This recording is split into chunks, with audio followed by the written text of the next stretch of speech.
사랑과 은혜가 풍성하신 주님, 부족한 저희를 택하사 의롭게 하시고 영화롭게 하신 주님, 주님을 사랑합니다. 오늘도 어김없이 세상과 구별된 자리로 오게 하시고 말씀을 통해 은혜 받게 하심에 감사드립니다. 부족한 저희들은 늘 주님 편에 서길 원하지만 내 편에 설 때가 많음을 회개합니다. 어리석은 저희들을 긍휼히 여겨 주시옵소서. 저희들 주님을 만나고 평강교회를 만나고 또 목사님을 만나 지금 이렇게 평안한 삶 살게 하심에 감사드립니다. 초신자로 시작하여 오늘에 이르기까지 직분을 통해 점점 좋아지는 믿음 생활을 하게 하시고 주님이 주시는 은혜와 축복으로 살게 하심 또한 감사드립니다. 아멘. 전 세계 유일하게 6월의 축복을 더하여 주셨고 시간이 지날수록 그 축복이 당연한 것이 아니며 얼마나 귀하고 대단한 것인지 깨닫고 살게 해주셔서 감사드립니다. 아멘. 등이 아픈 고통 속에서도 선교와 목회 활동을 한 번도 쉬지 않으셨던 사랑하는 목사님, 주님께서 주관하신 경추 수술로 예방과 치료 모두 해주심에 감사드립니다. 예전보다 더 열정적으로 활동하시는 목사님을 뵙고 있으면 정말 저희들 꿈꾸는 것 같습니다. 그저 감사할 뿐입니다. 사랑하는 목사님, 1989년 백두산 천지에서 무릎 꿇고 복음으로 통일되게 하소서라고 하신 기도가 26년인 지금 북한 새신년을 시작하게 하시니 주님께서 목사님을 통해 계획하고 계신 일들을 저희들은 감히 가늠할 수 없습니다. 그저 목사님을 뒤따라 열심히 기쁘게 섬기며 살게 하소서. 세계 각처에서 보고 계신 600여 명의 새신년 제자 선교사님들을 축복하여 주시옵소서. 새신년 제자 훈련을 통해 복음에 대한 갈증이 말끔히 해소되고 예배가 예배답게 변해되며 어디에서나 당당하게 투자받는 선교사님들 되게 하여 주시옵소서. 주님, 자유 대한민국을 지켜주시옵소서. 나라 안팎으로 혼란스럽지만 국민들이 깨어나 6.3 지방선거 때는 대한민국을 진정으로 사랑하는 사람들이 승리하게 하소서. 아가페 성가대의 찬양을 기쁘게 받으시옵고 성가대원 한 명 한 명 기억하시고 축복하여 주시옵소서. 주님을 아바 아버지라 부를 수 있음이 너무 좋습니다. 이 모든 말씀 우리를 위해 죽으시고 부활하신 예수님의 이름으로 기도드렸습니다. 아멘.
주의 아름다운 찬양 감사합니다.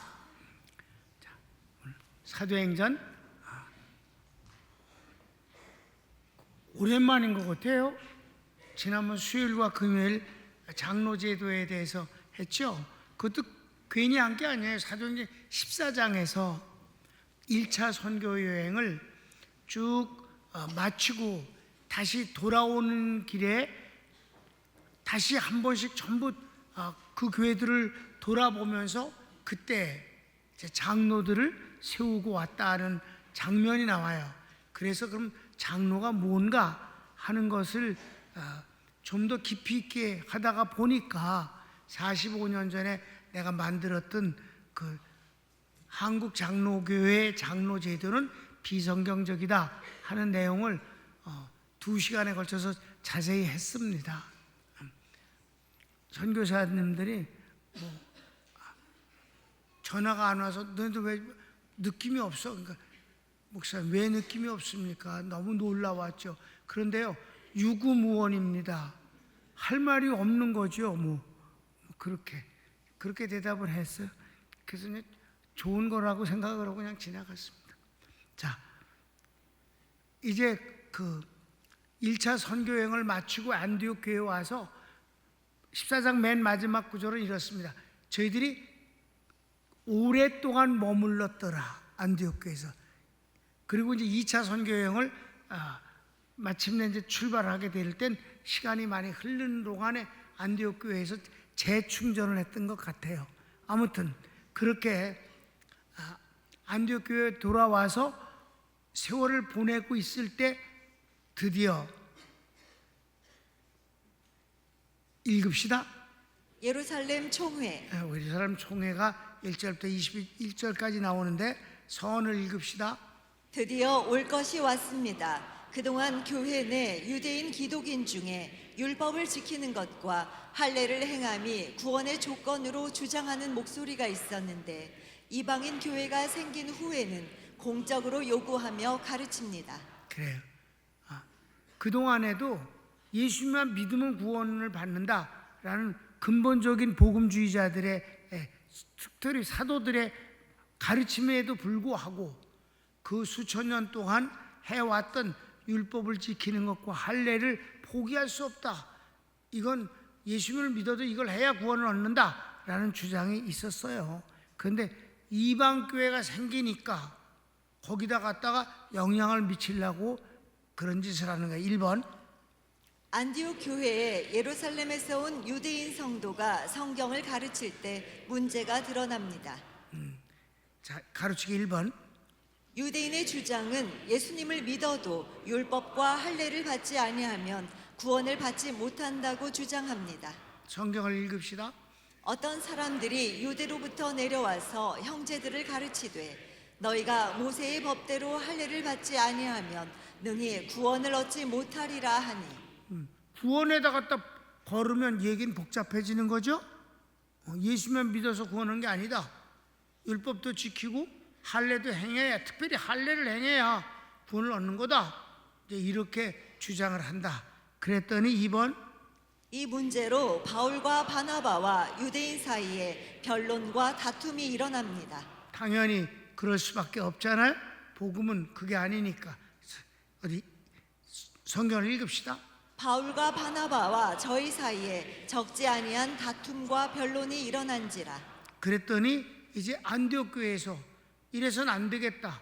그러면 당신들이 속해 있는 예루살렘 총본부 교회에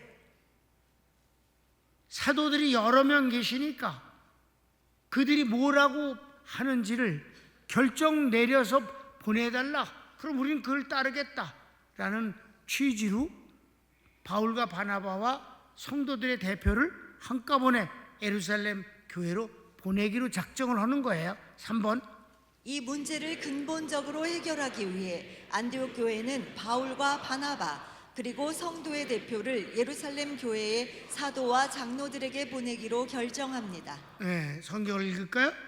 형제들이 이 문제에 대하여 바울과 바나바와 및 그 중에 몇 사람을 예루살렘에 있는 사도와 장로들에게 보내기로 작정하니라. 여기서 여러분이 기억을 하세요. 사도들과 장로들에게 보낸다고 나옵니다. 여러분, 여기 장로가요 3번이나 등장합니다. 이렇게 장로가 한 사건 안에 그 장로라는 칭호가 3번이나 나오고 그들이 아주 중요한 일을 처리하는 주인공으로 등장한다는 것은 신약 성경에 여기 외에는 없어요. 그러니까 그걸 기억을 하세요. 그 다음에 그래서 바울이 예루살렘에 가는 여정에 베니게와 사마리아를 거치면서 1차 선교 때 이방인들이 주께 돌아온 것을 전하니 형제들이 다 크게 기뻐합니다. 네, 그냥 예루살렘으로 곧바로 가는 게 아니라 가는 길목마다 선교 보고를 하면서 성도들에게 은혜의 간증을 하니까 다들 기뻐하고 좋아하더라 이 말이에요. 성경을 읽읍시다. 저희가 교회의 전송을 받고 베니게와 사마리아로 다녀가며 이방인들의 주께 돌아온 일을 말하여 형제들을 다 크게 기쁘게 하더라. 네, 그래서 드디어 2번 큰 2번 예루살렘 교회에서 총회로 모여 이 문제를 논의합니다. 드디어 총회가 열린 거예요. 여긴 사도들이 여러 명이잖아요. 지금 아직도 많이 나가서 일도 하지만 그래도 예루살렘 교회는 사도들이 가장 많이 모여 있는 곳입니다. 그래서 1번 바울 일행이 예루살렘 교회에서 사도와 장로들의 영접을 받고 1차 선교 때 하나님께서 함께 하시며 행하신 모든 일을 보고합니다. 그래요. 자, 예루살렘 교회 드디어 갔어요. 그러니까 바울과 바나바와 그리고 안디옥 교회 대표들이 성도의 대표들이라고 하면 이들도 어쩌면 장로의 호칭을 받았을지도 모르는 사람들이에요. 성경은 말하고 있지 않으니까. 그러니까 성경 읽읍시다. 예루살렘에 이르러 교회와 사도와 장로들에게 영접을 받고 하나님이 자기들과 함께 계셔 행하신 모든 일을 말하매. 네, 두 번째 나오는 것이 장로입니다. 그들이 영접을 했다. 2번 바리새파에 속한 어떤 예수 믿는 사람이 주장합니다. 이방인들도 할례를 행하고 모세의 율법을 지키라 명하는 것이 마땅합니다. 똑같은 소리예요. 여기서 이제 그동안 있었던 얘기죠. 율법을 행하고 할례도 받아야만 구원을 얻는다는 그 주장이 여기서도 나오는 거예요. 왜냐? 바리새파니까 원래 그쪽에 골수거든. 그래서 시작. 바리새파 중에 믿는 어떤 사람들이 일어나 말하되 이방인에게 할례 주고 모세의 율법을 지키라 명하는 것이 마땅하다 하니라. 그렇게 했습니다. 그래서 큰 3번 베드로가 복음을 설명합니다. 이제 이랬을 때 총회가 진행되는 과정이에요.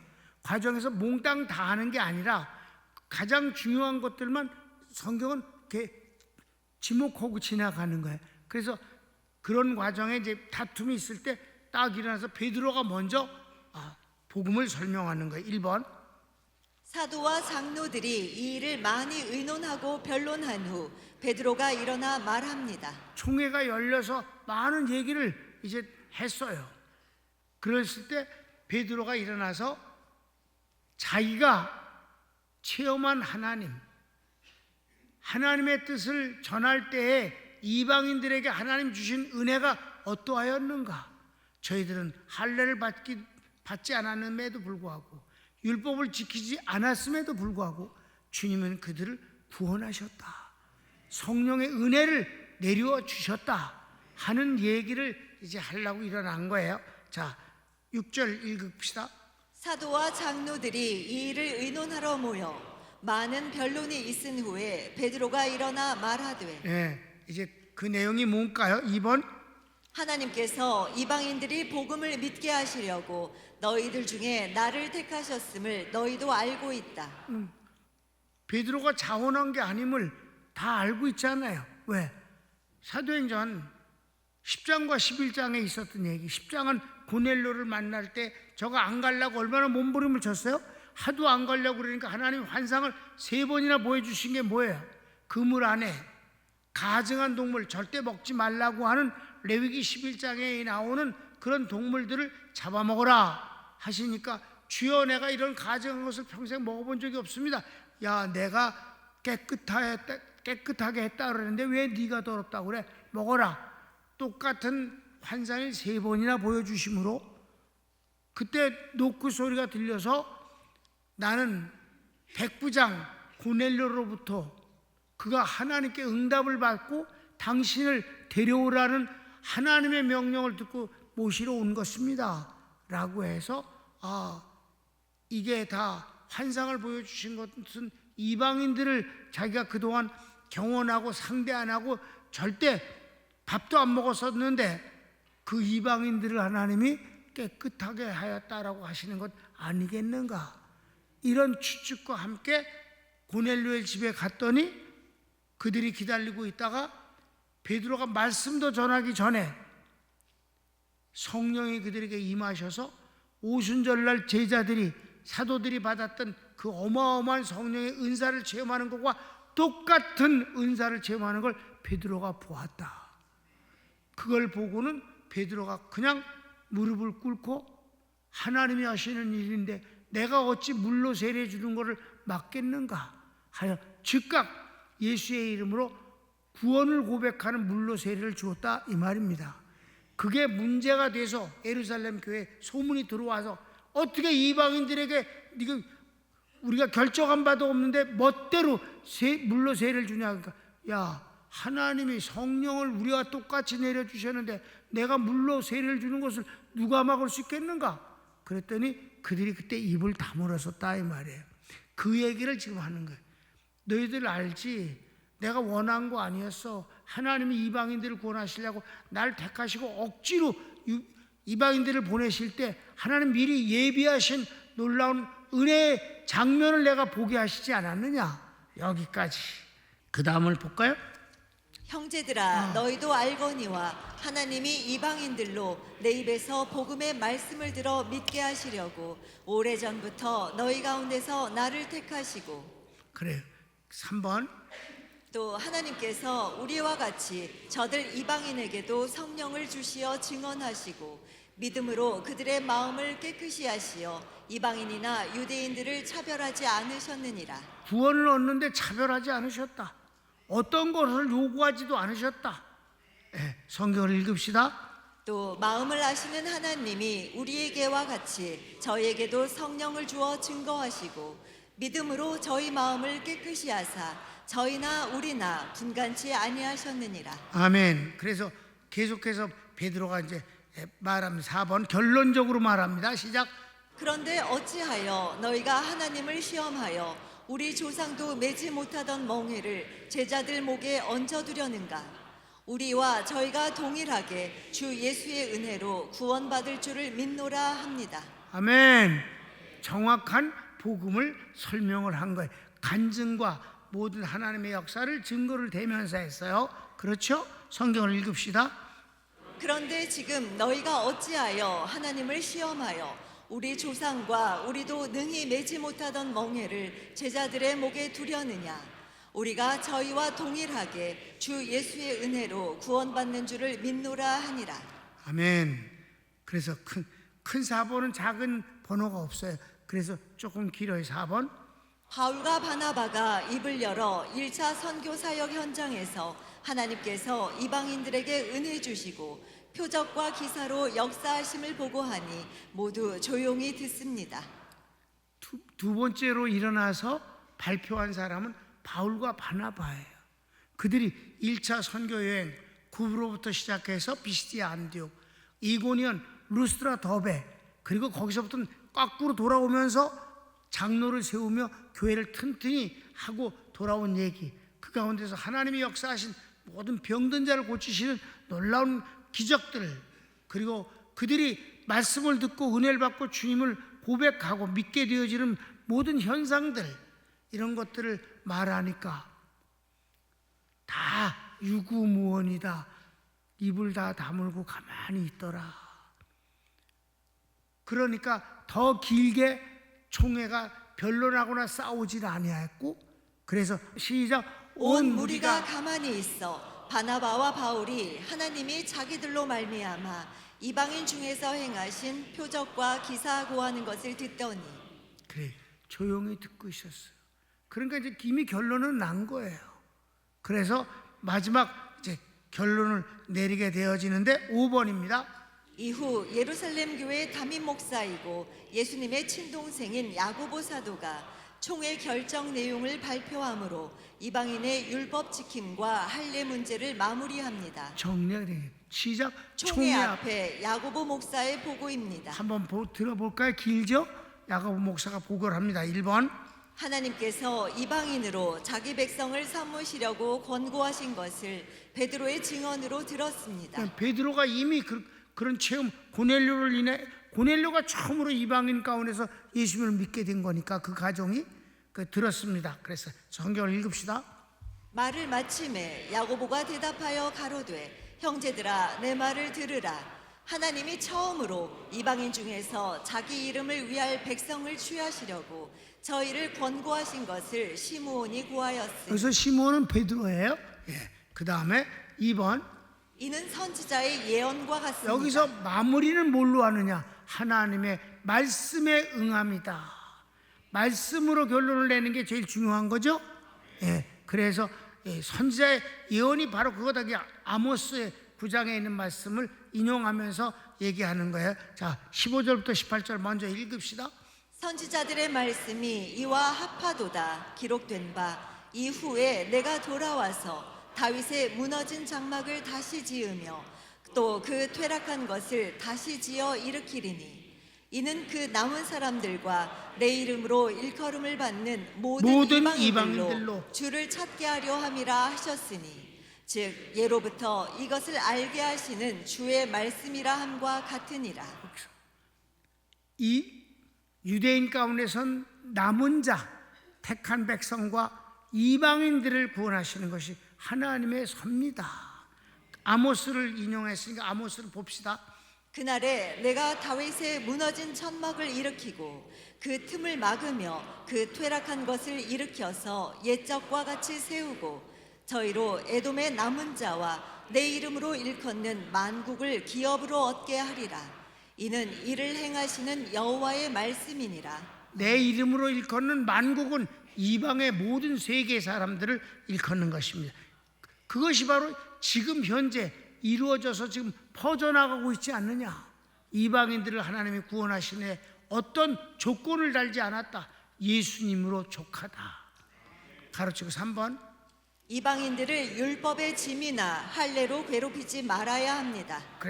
그러니까 절대로 우리 조상들로 아브라함도 매지 못했고 다윗도 매지 못한 율법의 짐을 왜 너도 못 지면서 남한테 이방인들에게 어깨에다 올려놓느냐. 성경을 읽읍시다. 그러므로 내 의견에는 이방인 중에서 하나님께로 돌아오는 자들을 괴롭게 말고 괴롭히지 말라. 4번. 다만 우상의 더러운 것과 음행과 목매어 죽인 것과 피를 멀리하는 것을 교훈하는 것이 좋겠다 함은 율법의 기본으로 안식일마다 말씀을 읽는 것입니다 라고 말을 마칩니다. 그래, 바로 우리가 교독하잖아. 그때도 교독이 있었거든. 그러니까 그때도 하나님의 말씀을 교독하지 않느냐. 주일이면 그걸로 족한 것이지 안 지키면 구원이 없다라고 말해선 안 된다. 그러니까 우리가 기본적으로 믿지 않는 사람들에게 손가락질 당하는 혐오스러운 짓은 하지 말아야 된다 하는 그런 신앙적인 것과 또 인격적인 것과 생활적인 면에서 혐오스러운 것은 하지 말자 하는 것을 4가지만 정해서 이방인들로 큰 짐은 지지 않고 그저 이런 정도는 지키는 것이 기독교인답지 않겠느냐 하는 것을 권면하면 되는 것이다. 그걸 안 지켜서 구원이 파괴되는 건 아니다. 이렇게 했어요. 그래서 자, 성경을 읽읍시다. 다만 우상의 더러운 것과 음행과 목매어 죽인 것과 피를 멀리하라고 편지하는 것이 가하니 이는 예로부터 각 성에서 모세를 전하는 자가 있어 안식일마다 회당에서 그 글을 읽음이니라 하더라. 아멘. 그게 바로 이제 이것 때문에 그래서 교독문이라는 게 있는 거예요. 우리가 교독은 이제 주로 신약도 하지만 구약도 하고 주로 시편을 많이 하잖아 우리가. 그러니까 그렇게 하는 것이 마땅하다. 그 정도다. 여기가 이제 끝이에요. 예루살렘 총회 끝났다니까. 지금 참석했잖아 우리가. 그래서 이제 결어를 읽어야지. 결어 1번. 예루살렘 총회에서 이방인 성도가 율법을 지킴과 할례가 구원받는 것의 조건이 되지 않으며 오직 예수님의 은혜로 구원 얻는 것임을 결론 내리고 선언합니다. 선언해버려서 결론을 내리고 선언했다. 끝이다.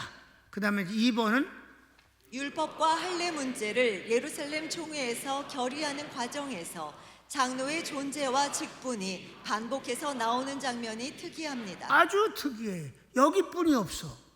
그래서 여기서 장로의 하는 일과 모습을 자세히 관찰하면 장로는 이런 일을 하는 거고 이런 모습이 하나님이 원하는 거로구나 하는 걸 확실히 결론을 얻을 수 있단 말이에요. 담임 목사의 주장이 아니라 첫째, 예루살렘 교회에는 이미 장로들이 있었으며 이들이 하는 일은 사도들 밑에서 교회를 섬기는 것이고 부조를 맡아 처리하는 것임을 알 수 있습니다. 자, 이전에 예루살렘 교회가 너무 힘들고 어려움을 당할 때 막 굶주릴 정도가 됐을 때 안디옥 교회에서 막 잔뜩 부조를 갖다가 저희들에게 전해 주었습니다. 그 전해 줄 때 바울과 바나바가 갖고 가는 데면 그럼 거기 갔을 때 거기 사도나 목사님들을 만나야 되는 게 당연한 것 같잖아. 그런데 아니에요. 장로를 만나서 전해주고 돌아온다고 성경은 기록하고 있습니다. 한번 볼까요? 11장. 제자들이 각각 그 힘대로 유대에 사는 형제들에게 부조를 보내기로 작정하고 이를 실행하여 바나바와 사울의 손으로 장로들에게 보내니라. 장로들에게 보냈더라. 아멘. 장로들에게 보냈다. 그러니까 이 장로들은 뭐 하는 사람들이냐 했더니 사도 밑에서 그런 이렇게 어려운 사람을 도와주고 나눠주고 이런 여러 가지 일들을 하고 있었다. 장로 아무개라고는 이름 없다 이 말이에요. 아멘. 그러면 이제 여기 총회 과정에서는 어땠는가 한번 봅시다. 둘째, 안디옥 교회에서 바울을 예루살렘 교회에 사도들과 장로들에게 보내기로 작정합니다. 그래요. 이 문제가 발생되니까 이거 어떻게 하면 좋으냐? 아무래도 예루살렘 교회 그 총회를 통해서 이것이 결정되어지는 게 좋겠다. 아니면 끝없이 싸우겠다. 그런데 그때 뭐라고 말해서 사도들에게와 장로들에게라고 장로가 여기 등장한다고. 장로가 중요한 인물임에 틀림없어요. 그렇습니까? 그래. 그 성경을 보면 바울과 바나바와 저희 사이에 적지 아니한 다툼과 변론이 일어난지라 형제들이 이 문제에 대하여 바울과 바나바와 및 그 중에 몇 사람을 예루살렘에 있는 사도와 장로들에게 보내기로 작정하니라. 자, 여기서 총회 문제 때는 첫 번째 장로가 나온 거예요. 그지? 먼저 보낸 부조를 보내는 건 그 전 얘기고, 그 다음에 두 번째 또 나타난다. 그게 셋째지. 셋째, 바울 일행이 예루살렘 교회에 도착했을 때 사도들과 장로들의 영접을 받습니다. 많은 사람들이 영접을 받았겠지만은 여기서 성경의 소개를 사도들과 장로들이라고 그래서 거의 동급의 위치에서 이들을 영접하는 걸 보게 되는 것입니다. 그렇지요? 성경을 읽읍시다. 예루살렘에 이르러 교회와 사도와 장로들에게 영접을 받고 하나님이 자기들과 함께 계셔 행하신 모든 일을 말하매. 그래요. 그리고 마지막은 토론을 하는데 막 논쟁이 일어나는데도 여기서도 나타난다 이 말이에요. 넷째, 이 문제를 사도들과 장로들이 의논하기 위하여 모였고 많은 변론을 합니다. 모임 자체를 뭐라고 그랬어요? 사도들과 장로들이 이를 위해 모였다. 그리고 많은 사람이 참가했다는 거예요. 그리고 변론이 일어났다는 거예요. 분위기 이해하시죠? 장로가 무시당하는 존재가 아니에요. 대표성을 갖고 있다 이 말이에요. 그런데 그래서 성경을 읽으면 사도와 장로들이 이 일을 의논하러 모여 이거를 모인 사람이 대표적인 사람이 사도들과 장로들이다. 여기서 세 번이나 장로가 사도와 함께 등장하고 있는 인물들이다 이 말이에요. 근데 중요한 것, 아주 특이하고 중요한 것이 이 결론이에요. 그런데 시작. 그런데 특이한 것은 회의 진행에서 베드로가 복음을 설명하고 바울이 선교 보고를 하고 마지막 야고보 목사님이 회의 결과를 발표하는 과정에서 장로 이름이 누구도 나타나지 않습니다. 장로가 어떤 주장을 한 일도 기록되지 않습니다. 한마디로 없는 존재와 같습니다. 이것이 성경에서 보여주시는 장로의 모습입니다. 아멘. 여러분, 담임 목사가 결론을 무리 없이 합리적이고 성경적으로 확실하게 냈다고 생각지 않습니까? 절대 무리가 아니라고, 우기는 게 아니라니까. 단 한 군데서도 인사를 하고 문안을 할 때 장로 아무개란 말이 없다 이 말입니다. 또 장로에게 문안도 하지 않는다 이 말이에요. 축복하거나 부탁도 하지 않는다 이 말이에요. 그들은 드러나지 아니하면서 하나님의 일을 위해서 숨겨진 상태에서 귀한 일을 하고 있는 사람이 장로다. 여기 장로질이 안 보인다. 장로는 있는데 장로 노릇을 하는 게 안 보인다. 이게 성경적 장로임을, 여러분, 내가 억지로 주장하는 게 아님을 아시겠지요? 3번이나 나오는데 누군지도 모르고 그들의 주장도 단 한마디도 성경은 기록하고 있지 않다. 그들이 뭐라고 말했다는 게 없다. 아니, 어디에도 없다. 이게 성경적 장로입니다. 손을 모읍시다.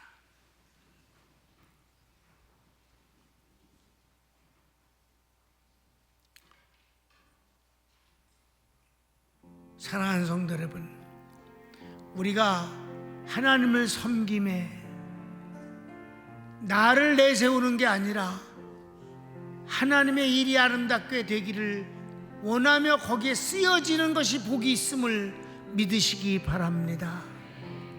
다 같이 주여 한번 부르기도 합시다. 주여.